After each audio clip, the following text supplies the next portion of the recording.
નમસ્કાર મિત્રો, સ્વાગત છે તમારું મારી યુટ્યુબ ચેનલ પિન્ટુ સરકારી અપડેટમાં। આજે તો ગુજરાતના ભાવિ શિક્ષકો માટે એક એટલી જબરદસ્ત અને ખૂબ જ મોટી ખુશખબર આવી છે ને કે બસ પૂછો જ નહીં। ચાલો એના વિશે આપણે એકદમ વિગતવાર વાત કરીએ। તો ચાલો સીધા મુદ્દા પર આવીએ। આંકડો જુઓ તમારી સ્ક્રીન પર, 11,000। જી હા, બિલકુલ સાચું વાંચ્યું। ગુજરાત રાજ્ય પ્રાથમિક શિક્ષણ પસંદગી સમિતિ દ્વારા વિદ્યા સહાયકની પૂરેપૂરી 11,000 જગ્યાઓ ભરવા માટેની જાહેરાત થઈ ગઈ છે। ખરેખર આ એક એવી તક છે જેની કેટલાય સમયથી બધા રાહ જોઈ રહ્યા હતા। સારું, તો આ ભરતીની કોઈ પણ અગત્યની માહિતી આપણાથી છૂટી ન જાય એ માટે આપણે આ 5 મુદ્દા પર વાત કરીશું। પહેલાં તો મોટી જાહેરાત શું છે, પછી કોણ અરજી કરી શકે છે, કઈ તારીખો ખાસ ધ્યાનમાં રાખવાની છે, અરજી કરવાની પ્રોસેસ શું છે, અને છેલ્લે એક ફટાફટ ચેકલિસ્ટ જોઈ લઈશું। તો ચાલો શરૂઆત કરીએ આ ભરતીની સત્તાવાર જાહેરાતથી। આ ભરતી આપણા રાજ્યના પ્રાથમિક શિક્ષણ માટે કેટલી મહત્વની સાબિત થશે એ તો તમે વિચારી જ શકો છો। જુઓ, અહીં સ્ક્રીન પર જે દેખાય છે ને એ કોઈ વોટ્સએપ પર ફરતો મેસેજ કે અફવા નથી। આ છે ગુજરાત રાજ્ય પ્રાથમિક શિક્ષણ પસંદગી સમિતિ દ્વારા જાહેર કરાયેલું ઓફિશિયલ પરિપત્ર। એટલે આપણે જે પણ વાત કરીશું એનો આધાર આ જ છે, 100% પાક્કી અને વિશ્વાસપાત્ર માહિતી। તો ચાલો એકદમ સ્પષ્ટ રીતે સમજી લઈએ। આ ભરતી છે વિદ્યા સહાયક પદ માટે। કયા ધોરણ માટે?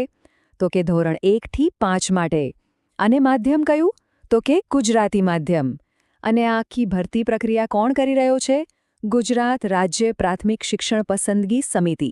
બધું જ ક્લિયર, રાઈટ? ઓકે, તો હવે આવે છે સૌથી અગત્યનો સવાલ। ભાઈ, આ તક છે કોના માટે? શું તમે આ 11,000 જગ્યાઓમાંથી એક માટે લાયક છો? ચાલો ફટાફટ એની યોગ્યતાના માપદંડો ચેક કરી લઈએ। આ ભરતીમાં અરજી કરવા માટેની પહેલી અને સૌથી મુખ્ય ચાવી કઈ છે ખબર છે? એ છે ટેટ 1, એટલે કે શિક્ષક યોગ્યતા કસોટી। જો તમારે ધોરણ 1 થી 5ના શિક્ષક બનવું હોય તો આ પરીક્ષા પાસ કરવી ફરજિયાત છે। આના વગર તો વાત જ આગળ ન વધે। તો અહીં 2 મુખ્ય શરતો છે, બરાબર ધ્યાનથી સાંભળજો। પહેલું, તમારી પાસે DLED એટલે કે ડિપ્લોમા ઇન એલિમેન્ટરી એજ્યુકેશનની ડિગ્રી હોવી જોઈએ। અને બીજું, જે આપણે હમણાં જ વાત કરી કે ટેટ 1 પરીક્ષા પાસ કરેલી હોવી જોઈએ। યાદ રાખજો, આ બંને લાયકાત એક સાથે હોવી જોઈએ જ। એક હોય અને બીજી ન હોય તો નહીં ચાલે। ચાલો હવે કેલેન્ડર કાઢો અને આ તારીખો પર ખાસ નજર કરી લો। અહીં થોડું ધ્યાન વધારે આપજો, કારણ કે તારીખોમાં એક નાનકડી ગૂંચવણ છે જે આપણે અત્યારે જ ક્લિયર કરી લઈશું। સમયસર અરજી કરવી બહુ જ જરૂરી છે હો। જુઓ, અહીંયા જરા ધ્યાનથી જુઓ। અરજી શરૂ થવાની તારીખ તો બરાબર છે, 15 એપ્રિલ, બંને જગ્યાએ સરખી છે। પણ અરજી કરવાની છેલ્લી તારીખમાં ગડબડ છે।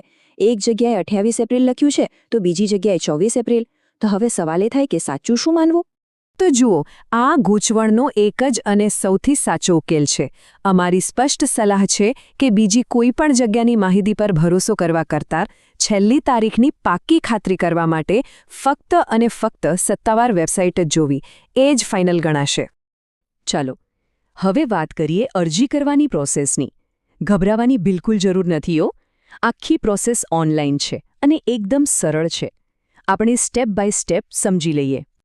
પ્રોસેસ એકદમ સિમ્પલ છે। સૌથી પહેલાં સત્તાવાર વેબસાઇટ ખોલો। ત્યાં તમને ઓનલાઈન અરજી કરવા માટેનું ફોર્મ દેખાશે। તમારી બધી વિગતો, નામ, ભણતર બધું જ એકદમ ધ્યાનથી ભરજો। ફોર્મ સબમિટ કરો એ પહેલાં 2 વાર બધું ચેક કરી લેજો। અને હા, મારી સલાહ છે કે છેલ્લી તારીખની રાહ ના જોતા વહેલાસર ફોર્મ ભરી દેજો। અને આ રહી એ વેબસાઇટ જેને તમારે બુકમાર્ક કરી લેવાની છે, dpegujarat.in।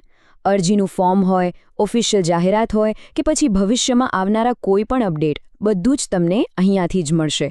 આ જ તમારો સાચો સ્ત્રોત છે। સારું, તો આપણે આટલી બધી વાત કરી। ચાલો આખી વાતને એકદમ ફટાફટ ફરીથી યાદ કરી લઈએ। આટલી વસ્તુઓ તો મગજમાં ફિટ કરી જ લેજો। તો આટલું ખાસ યાદ રાખજો, કુલ જગ્યાઓ કેટલી?